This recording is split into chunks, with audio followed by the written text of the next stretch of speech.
Your brain might just help you learn something in more ways than one. Welcome to Dr. Gary Bell's Absurd Psychology. Dr. Bell is a licensed marriage and family therapist. He'll be your guide on this crazy exploration designed to bring life back into our existence.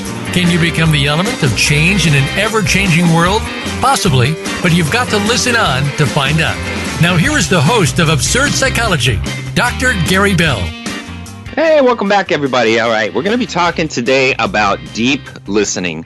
And you know, that is a skill, and you really have to learn it. And what's amazing is the day and age that we live in, probably in most big cities at least, and even around smaller urban communities, probably at least a quarter of our population walk around when they have to do socializing or when they have to be around people, they walk around with their headsets and likely listening to music podcasts like this one, or whatever they're listening to, that they don't want to talk.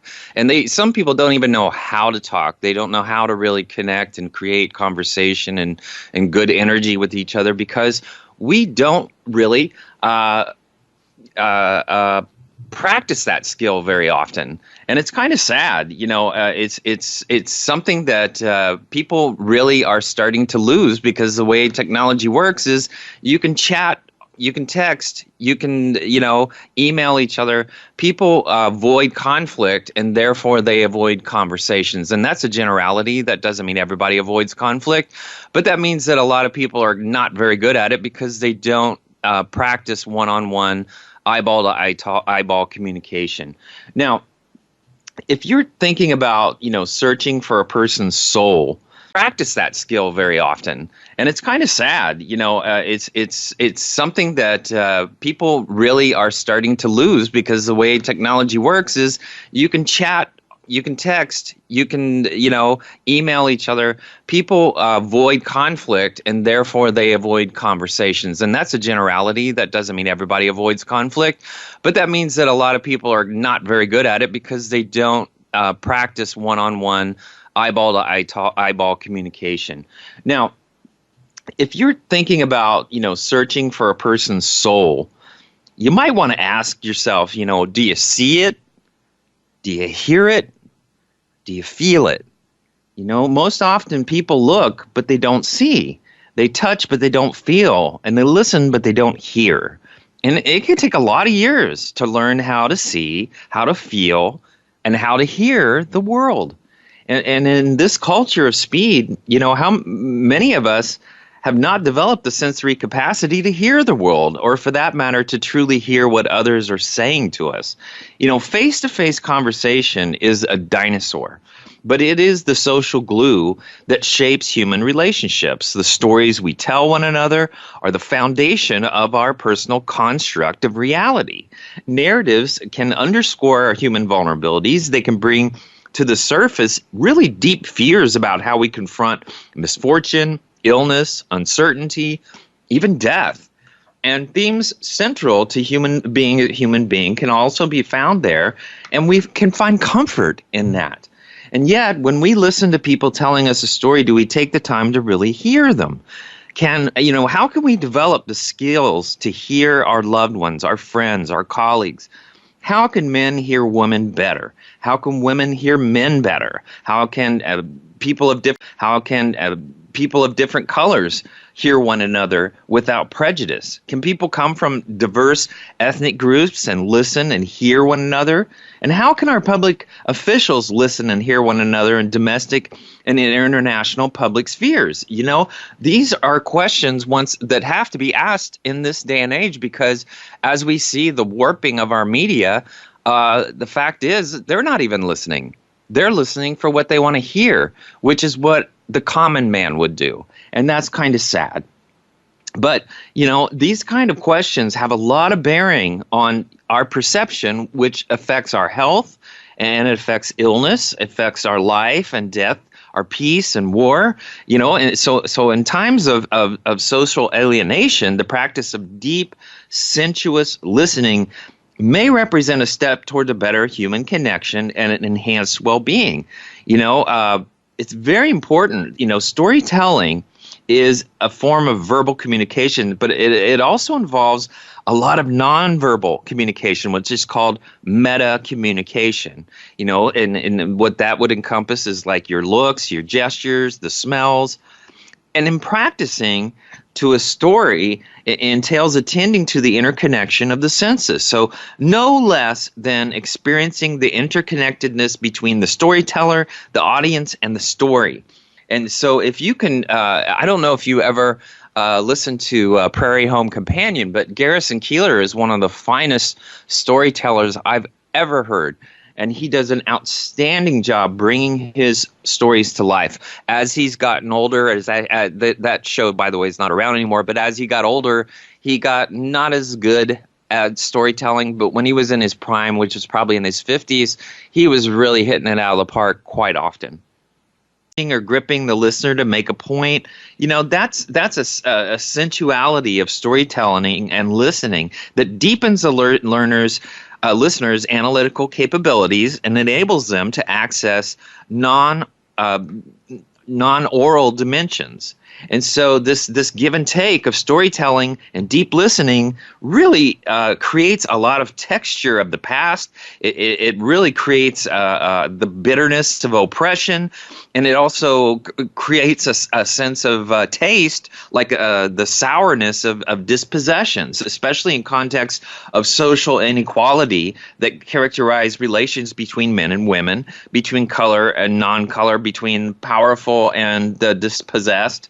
These things create spaces that make it easy for us to misunderstand and be misunderstood. So the practice of deep listening to hear others really is a process that we can use, and this possibly can bridge the gulf that creates painful and potentially dangerous human disconnection. So in our times that we're in, the practice of deep listening is much needed, and it can enhance all of our well-being all over the world. Now, there are types of listening that you need to be mindful of.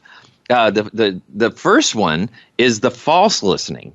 Now, false listening occurs where a person is pretending to listen but is not hearing anything that is being said. They may nod, they may smile, they may grunt in the right places, but they don't actually take in what is being said. And so this skill may be finally honed by people who do a lot of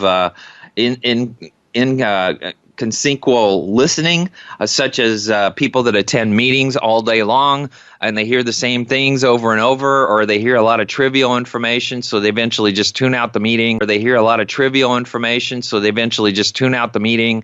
And then when they're asked a question, they're like, what? And they don't know what to do. But many people do that with their family, with their spouse, with their children. They just tune them out and they don't listen. And it's sad. But when people do false listening and they're discovered, that can be highly embarrassing for both them and the other party. But their goal with their audience is to make good impression at a share, and before they move on.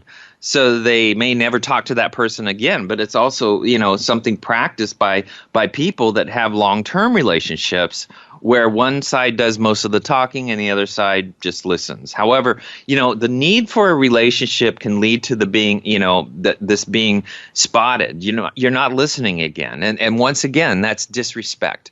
Respect is correlated with listening. People that listen usually have much better, much stronger relationships because they mass produce respect for other people. And what's also interesting is the most powerful person in a conversation is the listener. And so people that are good listeners are also very sought after and very powerful people. There's also another type of listening, and that's called the initial listening. And sometimes when we listen to hear the first few words and then start to think about what we want to say in return, usually these kind of people talk over other people. And so usually what they do is they'll hear something and then they'll just kind of move on. And so it's kind of sad.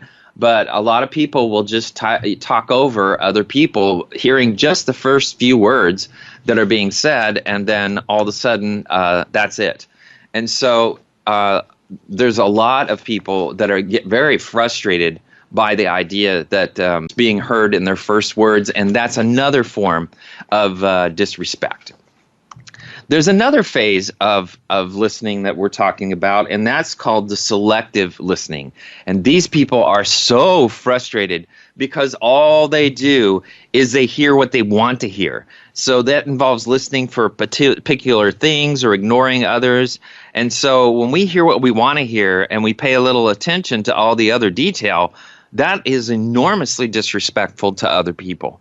And that means they always have an agenda. And that's a person that's very defensive. And that's not a person that is well sought out. People that are leaders that are selective listeners, that can be damaging to the entire audience of people that they have to, they're subjecting themselves to. Also, there's partial listening, and it's what most of us do most of the time. And we listen to the other person with the best of intent and then become distracted either by stray thoughts or by something that the other person said. And then we dip inside our own heads for a short while as we figure out what they really mean or formulate a question for them before coming back into their present and starting to listen again. So this can be very problematic when the other person has moved on and we're unable to pick up the threads of what was being said. So we can easily fall into false listening for at least a short while, and this can be embarrassing, of course, also. Now, full listening happens where the listener pays close attention and careful attention to what is being said, and they're seeking carefully to understand the full content that the speaker is seeking to put across. And this may be very active form of listening, which pauses for summaries, testing that the understanding is complete. But by the end of the conversation, the listener and speaker will probably agree that the listener has fully understood what was said. Now, that is not what deep listening is. Here is what deep listening is. Beyond the intensity of full listening, you can also reach into a form of listening that not only hears what is said, but also seeks to understand the whole person behind the words. In deep listening, you listen between the lines of what's being said. You hear the emotion, you're watching the body language, you're detecting needs and goals, you're identifying preferences and biases and perceived beliefs and values and fears and so on. And so if you're going to listen deeply, you need a very strong understanding of human psychology. And you need to pay attention, not just to the words, but the whole person. Deep listening is also known as whole person listening. All right, so now we've set that up so you can at least understand what we're talking about in this show. You know, for the most part, if you look at relationships, there's one person that usually speaks and the other who listens. But is the listener really listening? Many people think they're better listeners than studies show they actually are.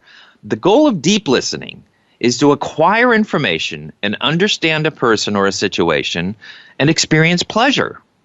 Active listening is about making a conscious decision to hear what people are saying. It's about being completely focused on others, their words, their messages, without being distracted.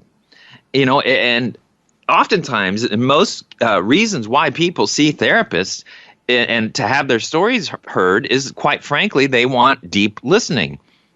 In order to have your story heard, you need to have a listener. So listening and empathy skills are the hallmarks of good communicators, leaders, and therapists. Listening skills can be learned, but the reality is some people just tend to be better listeners than other people. And quite frankly, there's a lot of people that are professional therapists that are horrible listeners. And you find that out when you hear the stories sometimes that clients say. So the importance of listening is in interpersonal relationships, at least, cannot be overemphasized. You know, listening to understand and listening to respond. Those who listen to understand have greater satisfaction in their interpersonal relationships than other people. While people may think they might be listening to understand, what they're really doing is waiting to respond. And when individuals try to fix other people, they are most often responding to their own need to influence. People that undergo therapy together tend to be better listeners than others because they picked up on some valuable tips along the way. And it's, women usually want to be heard and men want to fix or respond. So, if you look back at good old Carl Rogers back in the 50s, he was what's called a humanist psychology, person-centered therapy. Active or deep listening is at the heart of every healthy relationship. That's his fundamental belief. It's also the most effective way to bring about growth and change. So those who are heard, in theory, to be more open and more democratic in their ways, and they're often less defensive. Good listeners refrain from making judgments, and they provide a safe environment and container for people to speak. So by listening carefully when someone speaks, we're telling them that we care about them and what they say. It's also important to remember that listening is contagious. So when we listen to others, then chances are they'll be more inclined to listen to us. That means we give more respect, we get more respect. When we listen carefully, we are acknowledging that they're an important person, and that is good. The good news is that we can learn to be better listeners, and listening takes a lot of practice. But the more we do it, the better we get at it, and the more positive our relationships become. There's some tips that you can follow. Listen for meaning. Meaning, what is this person trying to communicate? Put yourself inside the mind of the speaker and look from 30,000 feet up and stop maybe listening for the details, but listen for the theme. The other thing is to pay attention to body language. Body language can tell you a whole lot about how someone feels, how safe they feel with you, how honest they're being with you, just by reading their body contact. You also want to have what's called empathy. Now, that's not mixed up with sympathy. Empathy is a simple, I understand, I hear what you're saying, oh, that must have hurt or that must be awful, but you're not really going there to agree with them. You're just acknowledging the hurt that they've had and or the pain that they've had or the experience that they've had. And by acknowledging that, it makes you a safer person to talk to. You also want to avoid making judgments. Judgments is going to make you a horrible listener because that means you're going to listen only for themes of things that you generally listen to from all people. The other thing is, you can pick up a person's soul within their eyes. Eye contact is priceless. That is the ability to actually truly listen to someone. Now, honestly, in some cultures, eye contact is a no-no. Because looking in someone directly in the eyes can call for too much information too fast for someone that doesn't want to share information. Sometimes in the Hispanic culture, eye contact is a no-no. Asian culture, sometimes eye contact is a no-no. But, if we really want to seek truth, it's important to have eye contact and to build a tolerance for it if you live in a society or a culture that actually permits it. You also want to notice the speaker's tone and their inflection, because tone and inflection can offer a lot to how you interpret what they're trying to say. If you pay attention to the feelings associated with the words, that's tone and inflection, and those feelings can tell you a lot about how that person really, really feels about what they're saying. You also want to repeat in your own words what someone has told you, and that's a critical thing. And also acknowledge that you're listening by nodding or saying uh-huh or whatever. I hear what you're saying. I understand. Occasionally summarize comments when you're given the chance. It's a process of listening to learn, and it requires a real temporary suspension of judgment and a willingness to receive new information, whether pleasant, unpleasant, whether you agree or disagree with it. That is what's critical.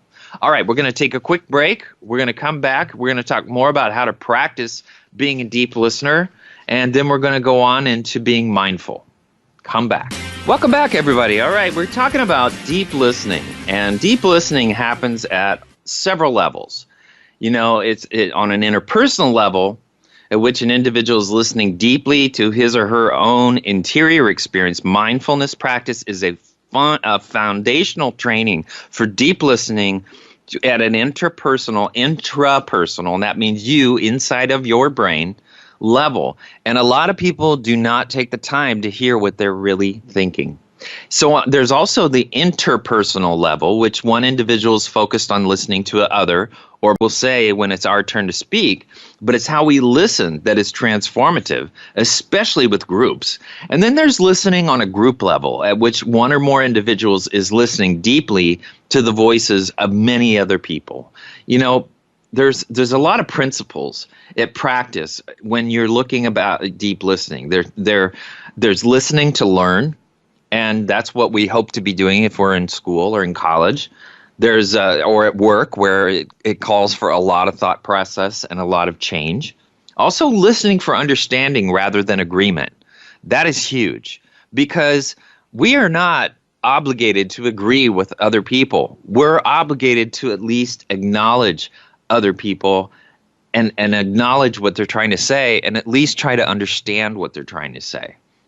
Also, asking powerful questions. Well, powerful questions, it's easy to say powerful questions, but here's the fundamental root to creating a powerful question. Ask a what or a how. A what or a how.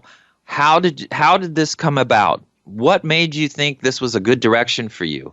How did you decide on that college? How did you decide on taking this job? How did you arrive in this city?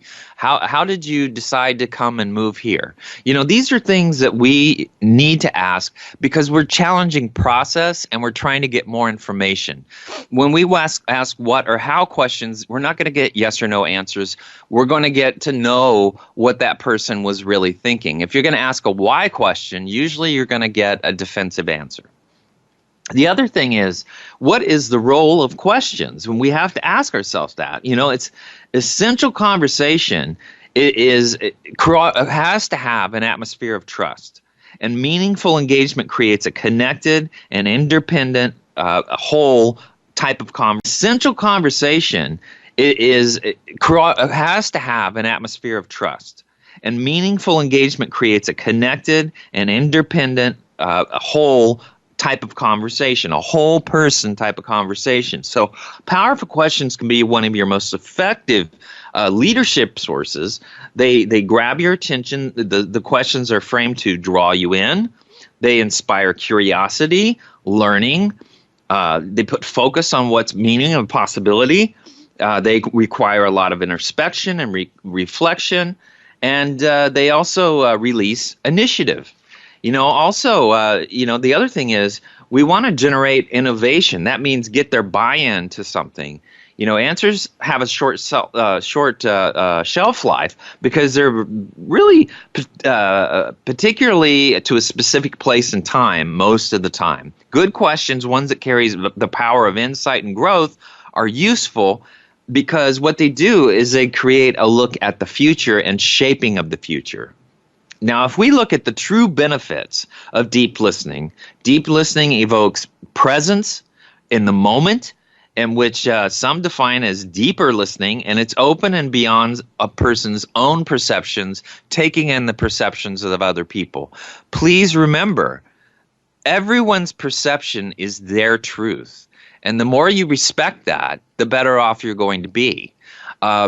Once again, everybody comes from a different place, from a different family, from different environments, from different experiences, different memories. And, they're going to come at life different than you, and they're all going to have their own truths. And so they each have their own value systems. Each of us have our own perceptions of reality. And so a lot of people want to communicate that reality when they feel safe, and it's a release for them to actually be free enough to really say what they think. And sometimes we don't know who we are if we never allow ourselves to say what we think. We never realize who and what we are thinking and how we come across. You know, the thing about deep listening is it cultivates an authentic connection with other people. And so the quality of your attention influences the quality of the conversation. It also clarifies what's really going on. It enables a lot of new possibilities and creativity to surface. And so, people want you to understand their motivation, their explanation of their behavior in their own terms. So creating alternative interpretations and listening to the song beneath the words is inherently provocative, but necessary if you're going to address the real stakes, the real fears, the real conflicts. The truth is, and by the way, that's a quote from Ronald Heifetz, which is Leadership on the Line, is what he wrote. But here's the deal. The deep listening, if you think of any moment when you listen to a song and an experience or a pain or something that you went through just jives totally with that song never meant anything to you, but now you're listening to it and it's like powerful. It's like singing to you. It's like, whoa, that is what I'm going through. People identify with songs in a deeper way when they discover that it runs parallel with their own experiences. And so oftentimes musicians, people that write music and compose music, are highly successful when they stick to the stories that actually evoke what the most common people go through in life. On an individual level, a practice for deep listening is to listen for what is alive in a person and it hasn't been spoken yet. So what are the speaker's deeper feelings? And what I do is I will interpret what they're really saying to each other, because people, especially married couples, will trigger off of each other's words and they don't really want to hear each other. And then I will get to the bigger picture of what they're really trying to say. And when they look at me, it's like, why couldn't I tell them that? So it's kind of interesting. But on a group level, a practice for deeper listening involves listening for patterns, for themes, synthesizing what you hear by reflecting a system back to itself. The system can self-organize in new ways and listen for what may be alive in the room but has not yet been explicitly named. I oftentimes, when I'm speaking to groups and they're interacting with me, I'm looking at people, and sometimes I'll see someone who doesn't say anything, but I can see that they're engaged in what's going on. And so I may ask them a question, what makes you so interested in this but not say anything? And what happens is you're triggering them to step up and up their game and actually participate. Now let's talk about mindfulness. It's a deep listening is a way of hearing in which we are fully present with what is happening in the moment, without trying to control it or judge it. We let go of our inner dialogues and our usual assumptions of other people, and we listen with respect for precisely what is being said. For listening to be effective, it really requires a contemplative mind, open, fresh, alert, attentive. Now here's the big one, calm and receptive. We often do not have a clear concept of listening as an active process. We often see listening as passive, static activity. In fact, listening and a contemplative mind is open and vibrant yet spacious, can be cultivated through instruction, and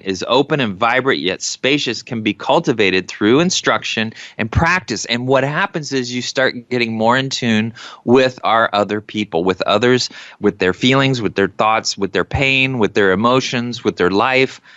And we can have a much richer experience with those folks. As a classroom practice, deep listening requires that students witness their thoughts and emotions while maintaining focused attention on what they're hearing. So what that does is it trains them to pay full attention to the sound of the words while abandoning such habits as planning their next statement or interrupting the teacher. Now, when we're talking about mindfulness, we're talking about the intra-dialogue in our brains. That means the dialogues that we have within our brain, within our thought process. If you're going to be mindful, it's never a bad idea to practice. Meditation on sound, for instance. Try to sit stable and still and be still. Be relaxed, be alert, but close your eyes and listen to the sounds as they occur. Don't imagine or name or analyze the sounds. As names arise, release them, return to the sounds, just the sounds. Just listen with wide open awareness. Let the sounds come to you. Let them touch your eardrums. And as thoughts and emotions, memories, associations arise in your mind, just notice them, but let them go and return to the sounds. And now, if you notice how the songs arise and fall away, you don't want to grasp at them. You do not want to reject them. If there are no sounds, listen and rest in the silence. That's a good way to develop a lot of positive listening skills. It's very interesting. In the morning, if you have your windows open and you live in a place where there's birds or windows open and you live in a place where there's birds or animals or whatever, you can hear a lot of things out there where nature is communicating to itself, where, maybe a male bird is trying to get the attention of a female bird, or where a bird is trying to call out to see if others are there, or maybe, if a dog is barking because someone may be walking by or whatever. But these things are important. And if you just take the time to listen to those, safety, a feeling of safety in the world can help you. It can relax you, because when we're safe, we're calm. And that's a huge, huge, huge, huge thing. In a conversation, and by the way, being present in the moment is called existentialism. It's a philosophy that goes along with Christianity. And existentialism just means that you're going to exist in the moment. And that's really, if in its theory alone, that is the meaning of life, is to exist in the moment and to not live in the past, the present, in your thoughts, but to engage in the moment that you're in. That's huge. And people that can do that have much more effective communication skills than people that are preoccupied. We want to focus on our opinions, defining our agenda. That's one of the things that we love to do.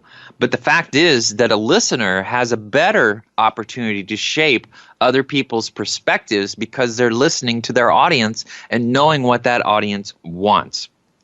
So, this is why a contemplative dialogue and a deep listening practices challenge the way we normally engage in conversation. And these practices rely on a commitment to self-control, self-awareness, as well as a group-centered power of listening. And it is the most powerful thing in this world. One thing quiet people tend to be good at is listening. And so if you want to do what Dale Carnegie said, how to win friends and influence people, you espouse listening skills coupled with great, genuine questions, and this means to get along in life. We all love the sensation of being heard. More comprehensively, we are listened to, and the more we respond, it's powerful stuff. So we fall in love with people who listen to us. We vote for people who listen to us. We buy the products and services of people who listen to us. So the ability to listen is one of the most profound influencing skills available to us. As a matter of fact, advertising is geared towards saying what other people want to say, saying and identifying what other people haven't identified, and influencing them in that way. Luckily, if you're a quiet person or a quiet soul, you're ahead of the game. The act of keeping one's mouth shut almost invariably makes you a better listener. If you think of mindfulness, it's the art of paying attention. Mindfulness isn't just about listening itself. It's more about a multisensory awareness, and it just requires a lot of work.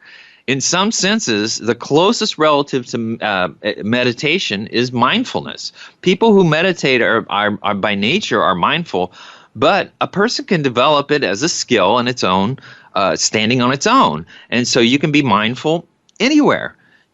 So how do you promote yourself? By paying attention to things. In the same way we like people to listen, we love people to notice things. So listening is useful, but mindfulness is key. If you notice a sigh or a sharp intake of breath or a subtle moment or a shift in posture, this can provide much more information than the verbal information that is being offered. And so the ability to talk to what you're seeing, it looks like you're kind of tired of it. Sounds like you're sick of hearing me talk. Being able to recognize by a person's nonverbal and recognizing the nonverbal is very respectful to other people. If you think about communication and about deep listening, it only takes a couple of minutes to practice the mindfulness required of it. You can do it on a bus, on a train, if you're waiting for a meeting. Just find a quiet space and let yourself prepare and be ready for the situation that you're about to have needing your full attention. Once you're able to easily put yourself into a mindful state, you can extend the technique to the realms of visualization and mental rehearsal. And once you're in that mindful state, it's a whole lot easier to mentally walk through potentially stressful situations by, first of all, visualizing, by rehearsing, and including how likely you are to feel and respond in the situation, and be more conducive to accepting the situation as it comes to you and responding to it and adapting to it. You have to ask yourself, have you ever spoken to someone who made you feel like you were the only person in the world at that moment, who seemed truly engaged and interested in every word that came out of your mouth? How did that make you feel? Did it make you feel understood? Did it make you feel important? This is what deep listening does. It's more than a valuable social habit. It's transformative communication. And you're not only allowing yourself the time and the space to absorb what your conversation partner is saying, you can actually encourage them to feel heard and speak more openly and deeply and honestly. That's called developing rapport. All right, we're going to come back. We're going to talk more about deep communication, deep listening, and the gifts that it brings our life. Come back. Welcome back, everybody. All right, we're talking about deep listening and, developing rapport with someone that you really care about requires, and even if you don't care but you're stuck with that person, it requires eye contact. And at least in the United States and in most cultures, eye contact is a valuable thing. You maintain that eye contact, you're demonstrating that your conversation partner, that you're fully engaged, you're interested in what they're saying. And it's a good guideline to follow, which is 80% of the time your eyes are meeting your speakers, the speaking partners, and 20% of the time your eyes are roaming as you gather information to say something back. Also, presence. The average person speaks between 135 to 160 words a minute. But the average person's brain works between 400 and 600 words per minute. So this means your mind's going a lot faster on many levels than your conversation partner's mouth, which makes it easy for your mind to drift. So it's up to you to stop your mind from shifting away from the conversation and to be truly present. Not only will you be able to fully absorb what your partner's saying, but you'll be able to respond in quick ways which makes them feel appreciated and understood. Quality rather than quantity, folks. Also, the meta communication, the nonverbal, there's nothing worse than speaking to someone who gives no verbal feedback. So it's like talking to a wall. So make the effort to give the occasional nod, smile, or other sign of recognition to the person that's talking to you. These clues and cues may seem trivial, but they have tremendous impact on showing your interest, understanding, and involvement in the conversation. So I'm not suggesting just sit there and bob your head like, one of those head bobble things from the baseball game. But what you do want to do is acknowledge with your head, just gently. You can nod or listen or use your eyes that you are concerned. You're compassionately taking them in. That is a huge form of respect. Also, this connectionness. When you're speaking one-on-one with someone, you want to position your body in a way that creates a safe, welcoming space for them to speak openly. Lean in a little bit. Open up your chest. Pull your shoulders back. Fold your hands gently on your lap or on the table in front of you. If you're standing, which is, in a reversed hand steeple, so that's, if you think about it, there's the church, there are the people, open the door, there's all the people, or whatever. I can't remember what it was, but it's a reverse form. When someone steeples in the lap area, this means they're confident about what they're hearing. Believe it or not, those nonverbal cues are huge. And this digital world that we live in, the prevalence of face-to-face conversations and even phone conversations has vastly decreased. As the norm changes, the need to be active, deep listeners become more important than ever. While it's the role of a speaker to convey the message that they're trying to communicate, the role of the listener is also incredibly important. To facilitate that open dialogue that we're looking for, there's a lot of tactics that you can employ that will communicate to the speaker that you're hearing them and participating. The listener that you're hearing them and participating. The listener should observe the speaker and express interest and enthusiasm and smile, even engage in physical contact to convey skillful listening. Now, I'm not suggesting sexual contact. I'm saying, maybe touch on the arm or whatever. But it's important for the listener to acknowledge that the message has been received and sometimes even play back the message to reiterate that you're a deep listener. It's also important for us to understand that we can mirror people. And what mirroring is basically mirroring the energy of a person that's talking to you. That doesn't mean you join their energy. It means you go one step below it. And that allows the person to feel like you've joined them. Also, the pace of how they speak. You either want to communicate, hey, you're talking too fast, which I do all the time, or you want to communicate, hey, or you want to communicate just by talking in the same lingo or in the same rhythm or energy. You can connect with that person in a lot better way.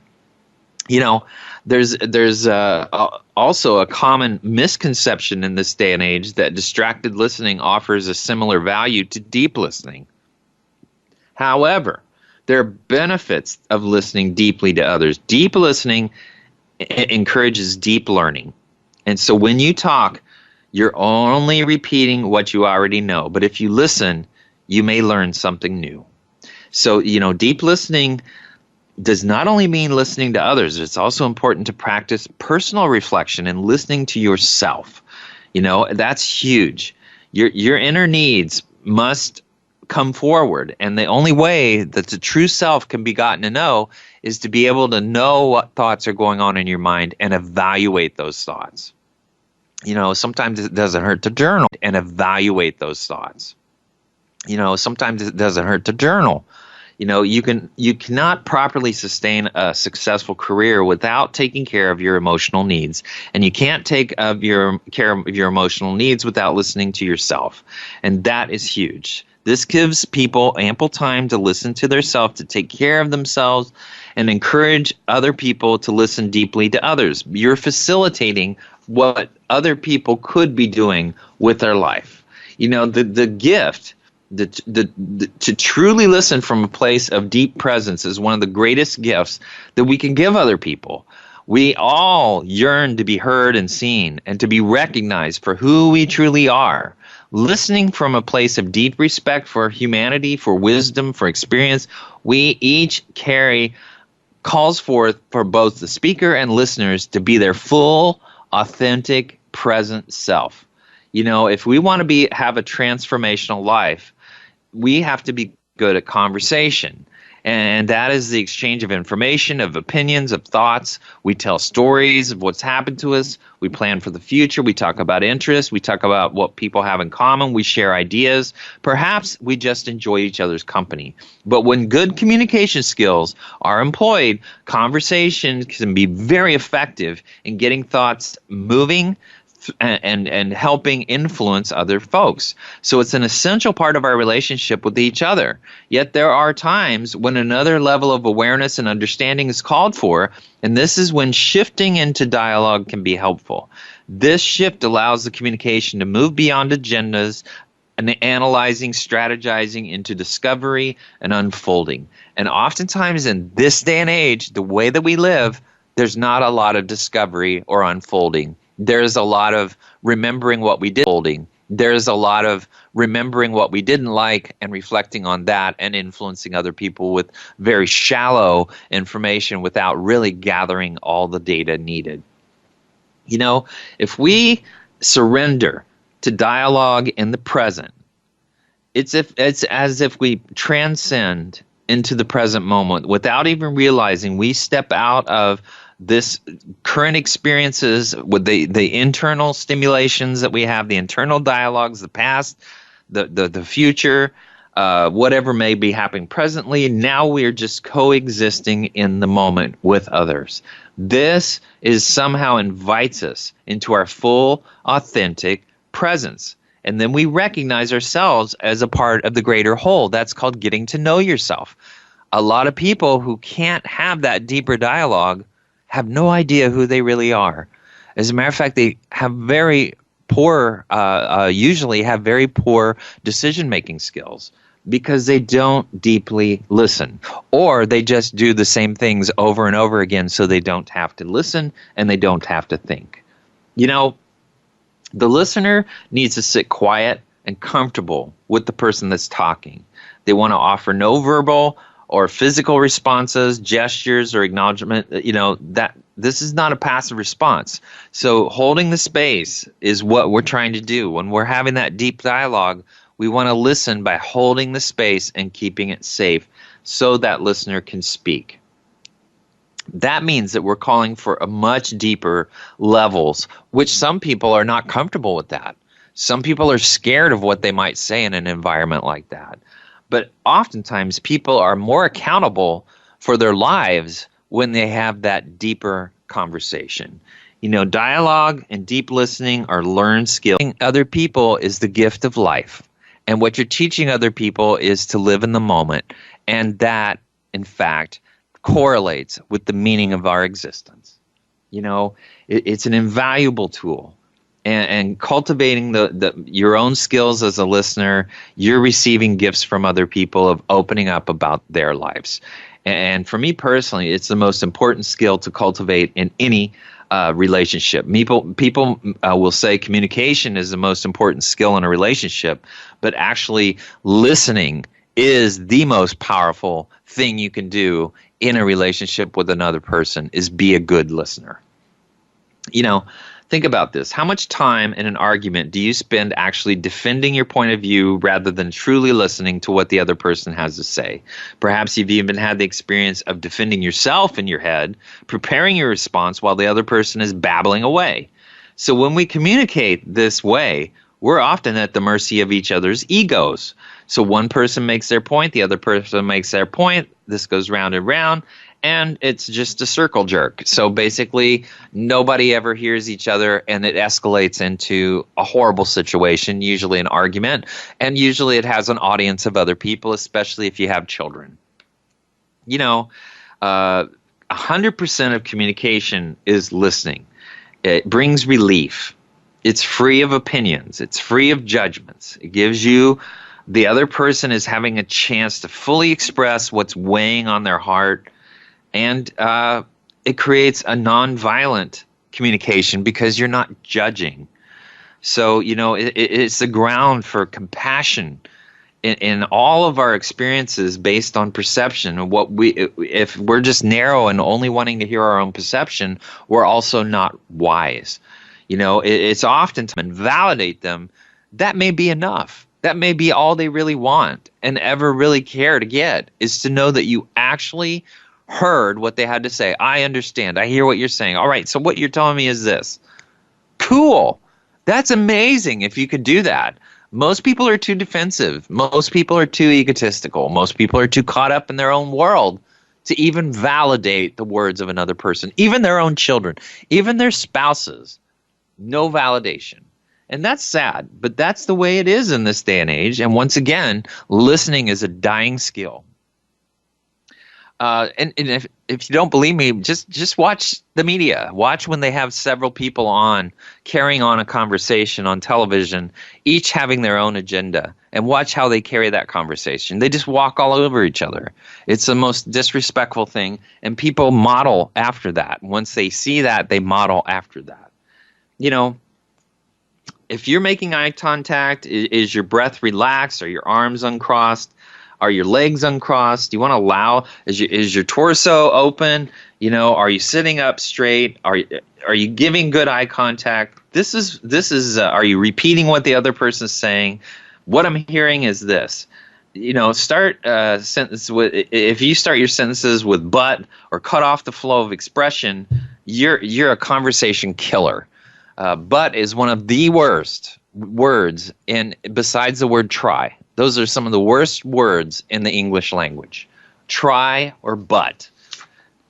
So, if you want to succeed in business, the most successful, often most successful people, especially from a leadership perspective, are the people willing to hear. You know, it can take a lot of forms. An important hallmark is when speaking with someone who's listening deeply, you feel you're the only person in the world.